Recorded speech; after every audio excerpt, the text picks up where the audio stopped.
كنا وانا وانت كنت عملتني وانت كنت عملتني Dhugaadha kana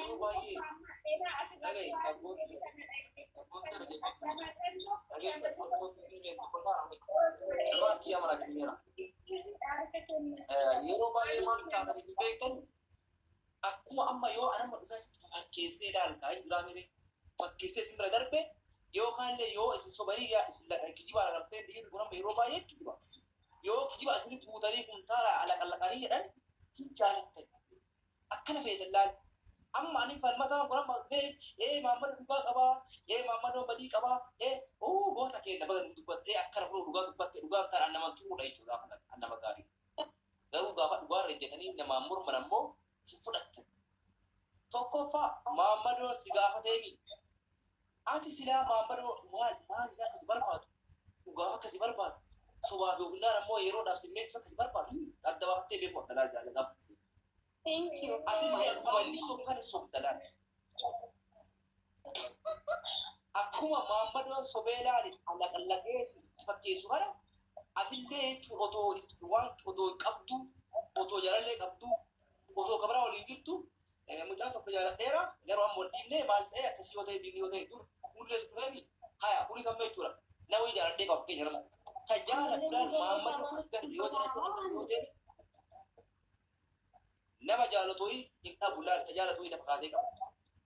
Gaafa kan ana keessa deemee beeksisa barbaadee kijiba sila kan deemtee kan laqamu qabda.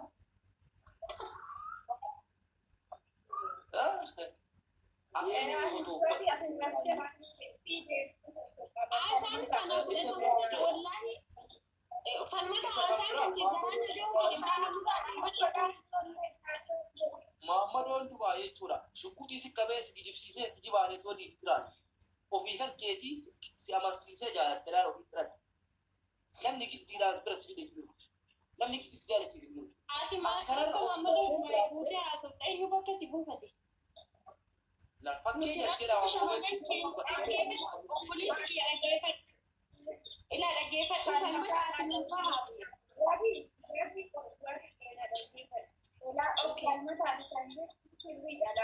namni tokko fakkeenyaaf amma nuti jechuudha tokkoffaa hedduu nama namni tokko nuti dubbatu namni kun jaalala dhugaa waan nu qabu nutti fakkaatee dubbisudha malee keessa isaa beektaa kana yeroo baay'ee kan shamarruu ta'uu bagartu nama amanuu namni immoo nama beekee innaan keessi keenya jiramtiidhaa keessaa keessatti jabaataa jiru. Saniif jaalalaan hedduu daftee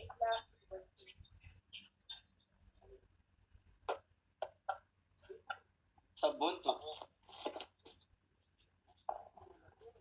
Wabi. Jammar namni tokko gaafa walitti dhufu agaraanis miinee wal ilaalee walitti dhufu. Atiif namni kun nama gadaadha. Namni wallahi jechisaa silamaa dhufee dhageejjiin beelfatee ka'ee. Wabi. Na dhaggeeffadhu. Mul'ata waan hawaama mucaa. Miira keessa taatee haasa'aa baay'ee miira keessa taatee waan haasoftu kan sitti. Birrii buusuu dadhabne biroo borillee kottaa intalli tokko achi poostee kottaa miskiina akkana karaarra jirti. Danda'an jiru nuti warri biyyaati jararraa fagoo kanaaf furmaata itti goonu Muhammadoon kunillee bakka qannata asiira mana jaasaa teessanii dhufeenurraa of qaba. Dhaggeeffadhu. Naa kenni carraa. Wabi amma falataa jedhee nama kan dubbatu sitti moo Muhammadoo irraa dubbachuurraa Muhammadoo dhiisi jettee asirraa yoo dubbatte waan irraa baratu takka illee qabu. Ila Muhammadoo faatee dhiisi jettee afaan irraa dubbattee iyyuu miti shunkutii watti qabde Muhammadoon inum dhaqa hin dhiisu. Amala Muhammadoo sitti. Ila 100% Muhammadoo rakkoo qabaa jettanii Muhammadoo irratti rakkoon kaa'ina. Amma fallisa. Shamarran irraa dubbadha. Shamarranii fi warri hubannoo qabdan gorsa bal'aa laadha. Malee Muhammadoo akkana gootee, kana gootee, deeggarda kana gootee gaafa jettu Muhammadoo shugguutii yoo itti qabdi maammadoon dhiisuu hin dandeenye. Kanaaf ilaa amma fallisaa fakkeenyaaf dubartii jechuun haadha keenya, obboleettii keenya, haadha manaa keenya, mucaa keenya. Aga danda'amaa ta'e fallisaa ana fakkeenyaaf amma wanta badaa kan arguun fedhe akka namummaa kiyyaatti fakkeenyaaf. Rakkoon kun inni guddaan isaa dhaabbachuu kan danda'amu faaxee gorsuu, dhibba faaxee amansiisuu. Faaxiinis faaxee irraa dubbachuu, maamadoonis faaxee irraa dubbachuu. Akka hin gowwoomfamne, akka lammata hin nyaatamne. Malee maamadooniis yoo jirte waggaa 10 yoo timte si'a 10 si'a 20 yoo timte maamadoon kaafannaan hin humna qabdi. Kanaaf dhibba fidanii maamadoon irratti guddina mee faaxee irraa dubbadha. Ala ta'anii kan yaadu kana.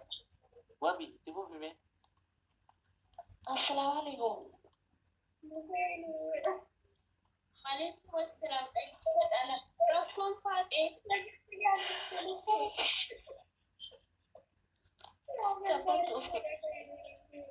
Sabtu sejadi aku. Anta ajo di mana aku dari yang cerai ke coba dan apa akan di sama wajini. Anta kama baru bani kaman jadi. Sorry.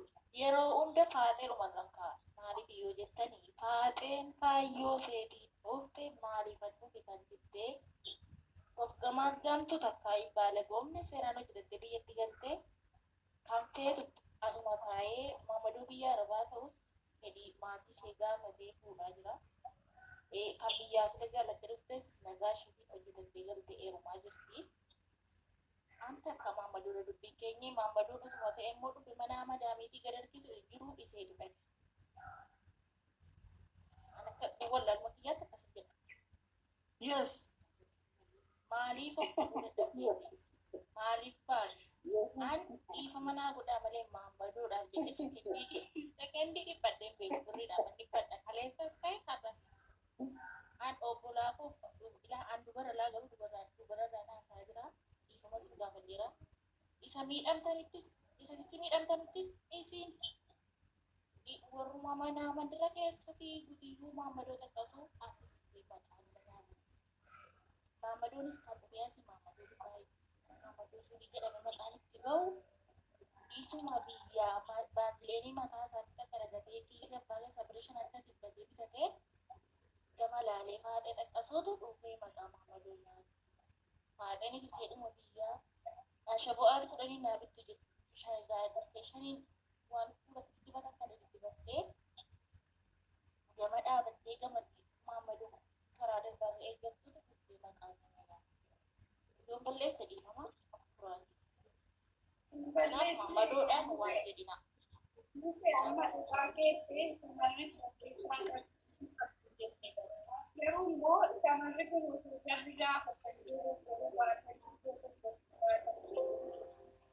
Oke, kanarraa samman deddeesii deddeebisa sabboon oke.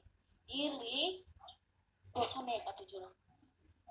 Kan akka jechuudha baay'ee tanajjane yoo beeku baadhes dhiirri kan si tilmaamuuf sobee si madaaluuf eenyummaa kee nama akkamii akkati taate si madaaluuf si gaafatutu jira. Tokko immoo kan jaalaluma ati yoo bakka tolte manaan naataati jedhee immoo kan fagootti si ilaalaa ture yeroo baay'eedhaaf si ilaalaa ture kan caqasee argatu jira. Kana lamman gargar baafate tokko immoo kan itti dabbiramuudhaaf si jedhee ture.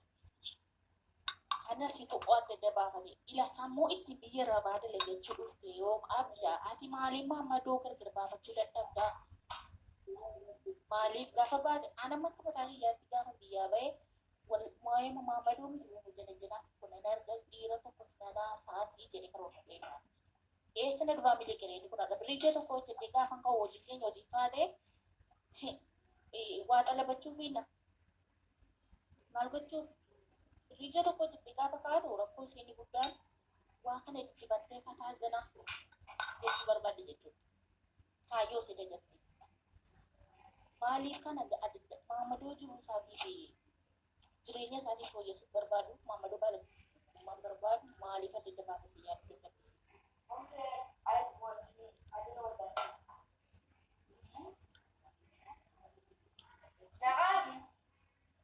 Ini tokko faana rakkoo keenya sabboontoota shamarraniitu maaloo beektaa Maammadoo dhugaa jaallatu dhiisaniiti iyyuu Maammadoo sobaan gowwoomsu ansiif doo'ee ansi citee isa sobaa sana jaallatu beektaa rakkoo keenya kana Mufi, itakke? galatooma. Ayyee, galatooma. Yaada kanarratti ani otoo yaadan kennin dura wabiin dhuftee yaadaa kennu. Okay, nani gawa. Wabi. Assalamualaikum. Waalaikumsalam. Asal lagi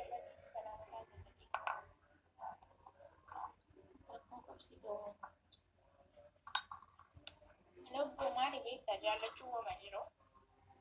Lala, kun amma otoo haasofnu nama shantama manatti gattee injanaa deemte sabboontu. Shantama? Nama shantami lama taa'ee dhaggeeffataa dhiisteetii kun hojii injanaa deemteerti isheen. Maal fakkida ijoollee mantu. Jaalachuu waan jiru garuu jechuun Maammadoo nama fakkeenya birrii giddiidhaan eenyinaa kennu jedhuun yaadu. Jechuun sijjamma dhiirri tokko birrii daasii barbaade taanaan birrii dhuma keetiif yaadu. Naqqa'uu qabda isaa.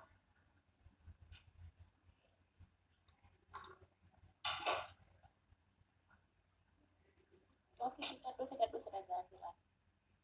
Walitti qabee amma danda'e irratti beeku. Ani yoo dadhabe walitti.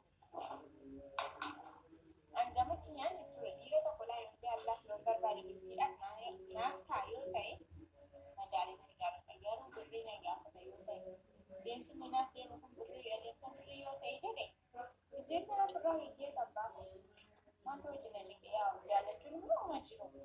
Fadila, asirratti waan asirratti Maammadoo gaafa si gaafatu birrii jedhee si gaafata. Si gaafataa jaalala si qabsiisa.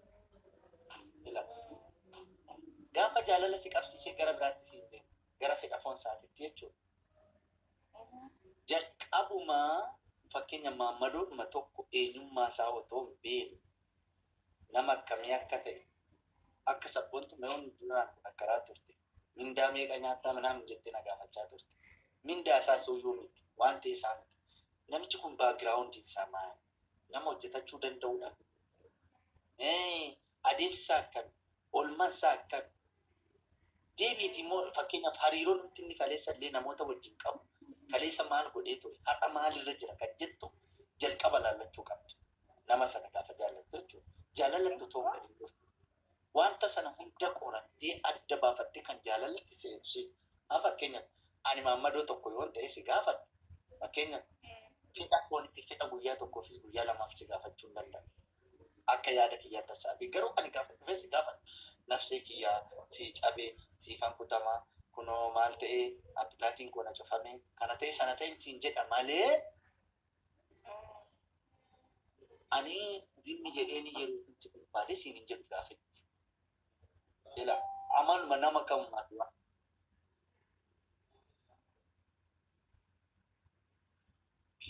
I'm so sorry guys. Dhugaa rabbii connectionii gadi sinaree connectionii badee ture dhiifama guddaa. Deebisaa ergadhaa warra amma yaada ho'aa qabatanii dhiifama godhnaa godha. Nagalchisa okay ergadhu. Fortunatu birrii sirraa nyaataa. Muka sirri birrii sirraa nyaachuufi.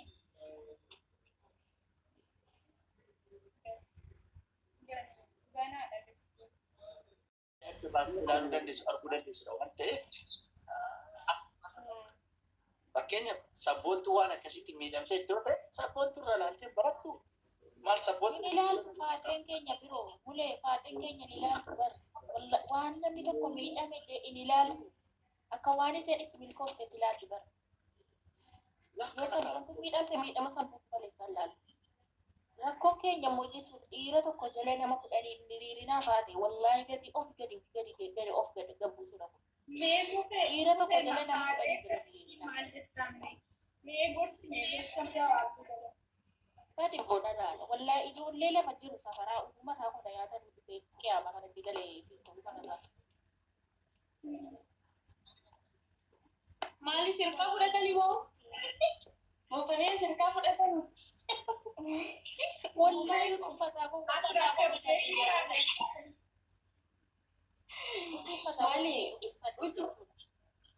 utuu nuti jajjaboodha jennu nu laaffisinaa maleetiin immoo. Laa ana waan ta'e qabu booraan alhamdulillah waan ofirra bitu waan miskiina kana maatti godha maamiluu waan birrii kam jedhe barbaada. Ilaa dhaggeeffadhaa ijoolleen keenya yeroo baay'ee wanni hin jedhinaa isin galee shamarran kuni subhanallah utuu jennu immoo silmaa rabbiin kan kee wajjin kee kanaa jedhee gudumatiin dhalattu wajjiniin lafa kaa'ee haa ta'u intalli kun heeruma feetee namni kun nama gaarii itti fakkaatee haasofsiisee isheenis akkuma keenyaatti waan namaatti ciniintee ni ilaalle jarrinuu nama jajjaboo nama keessaa jajjaboo dhaqanii hin qaban wabii kwaasi miskiina miskiinaalti dhaggeeffataan oolee haa xumura dhumufarii haa yeroon xumura dhena jala haasoftaa namni na jala haasofnaa dhiiseen baay'een fedhu si galee si taamusiin ta'u akka xumuradhu ishee. Okay. Kanaafuu ishiin akkuma keenyaatti ilmoo namaati. Garuu ishiin gaarummaa isaa irra keessa laalte wayii ishiin muuzii taanaan akkana cuffattee keessa isaa beekuu hin dandeessu. Si galee haasaan isaa dubbiin isaa yookiin jechoonni isaa baay'ee garaa nyaate intala kana. Haa ta'u dhaqxee dogongortee itti galte sirriidha tokkorraa tokko barachuu dhabuun nama gaddisiisa.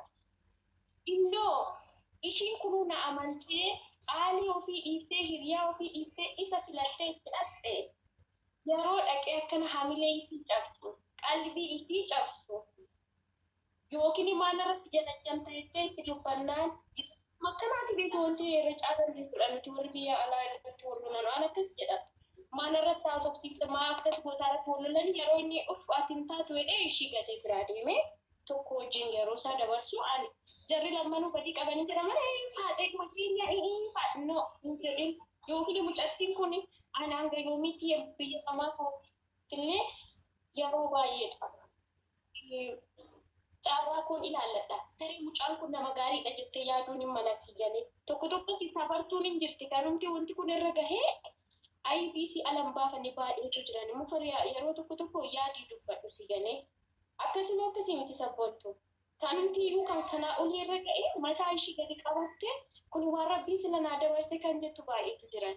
Garuu immoo kan immoo waa tokko hin qabne inni durumaaniyyuu jiruu sii dadheessee waa tokko kiishii si kaa'achuu hin dandeenye yeroo akka qullaatti haftu kan baatee karaarra dhaabbattee akkana boorsu jira. Nuti amma nu durumaanuu kan nu mana banannee akkamitti birrii kennitanii akkanatti birrii fudhattanii osoo hin ta'in furmaanni jirumaanii ijoolleen keenya miidhamaa jirtidha. Si galee obboleettiin keenya miidhamaa jirti. Abboo yoo jaartii qabaattan obboleettii keenya miidhina. Damoo afaan dhiiraa osoo beektan. Ishiin yookiin idimeen si xiqqoo si achi deemuu ta'uun mala allaa heeruma ilmoo dhaluu qabu. Mucaan kun nama gaariidha jettee yaaduu qaba. Si galee ilmoon taattis intala durbaadha. Yaaduun beekta akkuma tamma anti galee heeruma jettee karoorfattu. Isin illee bakka nagee ani heerumuu qaba. Mucaan kun nama gaariidha. Yaadni isaanaa ta'eera jetteeti.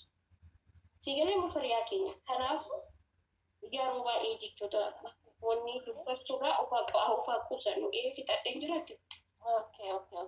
Isa kana yaaduu dandeesse gwaaddenyaa atamma gwaaddenyaa kooti miti. Dhufee namichi kun akkasumaan jedhee nattaaseera miti si mari'achuu qaba. Namicha kanaaf si wal barsiisuu qaba. Waan irraa hin banne taa'ee sirraa hubachuu danda'a. Gwaaddenyaa sadii wal barsiisuu qabdi. Ilaallachuu qabdi, agarsiifachuu qabdi. Isaan akkasii gara amma gwaaddenyaa taate amma gwaaddenyaa kee yoo hiikii keetiin wal barsiiste inni otomasii wajjin jiru gara shiitti tarkaanfata bara. Nama obboleettii jechuudha. Obboleettii wajjin garaa tokko dhalatan nama mana hangafaa teessee quxisuun osoo barumsa barattu magaalaarra ija kiyyaa waan hin argine. Gaarabbi isiniin jedhu. Nama obboleettii haadha wajjin dhalate jechuudha. Mana teessee osoo barsiistu ishii dhiisee abbaan manaa ishii kana ulfeessee jira bari intala quxisu mana isaa teessee ishii sana ari'ee jira bari ijoollee. Kanaa bardhiyoon. Anamma kan hin jedhu asirratti. Akka kiyyatti jechuudha akka kiyyatti abbaa manaa ofii dhiisiti gwaaddenyaa.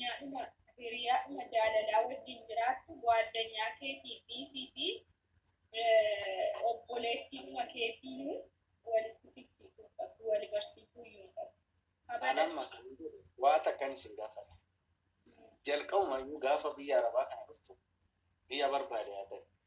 Fakkeenya biyyoota Arabaa kana biyyoota firiidamii qaban biyyoota Awurooppaa biyyoota Ameerikaa barbaadde akka barbaadetti jiraata. Har'a heerumtee boru hiiktee waan namni dhabdu qabdu nama jiraata. Garuu biyyoota Arabaa kanatti jechuudha.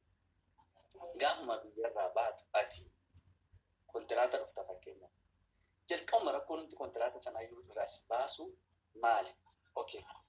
Rakkoo madaaliitiin walitti bu'uu ta'uu danda'a. Rakkoo sun sitti ulfaatee ta'uu danda'a. Dhimma jaalalaatiinis wal qabatee bahuu dandeessa. Inni rakkoo miti. Ani kan hin jedhu jalqabuma gaafuma jaalalatti seenu murteeffattu gaafuma jinjanaatti gadi jettu kaayyoo maalitti hin manaa jettee yaadu qabda. Fakkeenyaaf Maammadoo yoo ilaalte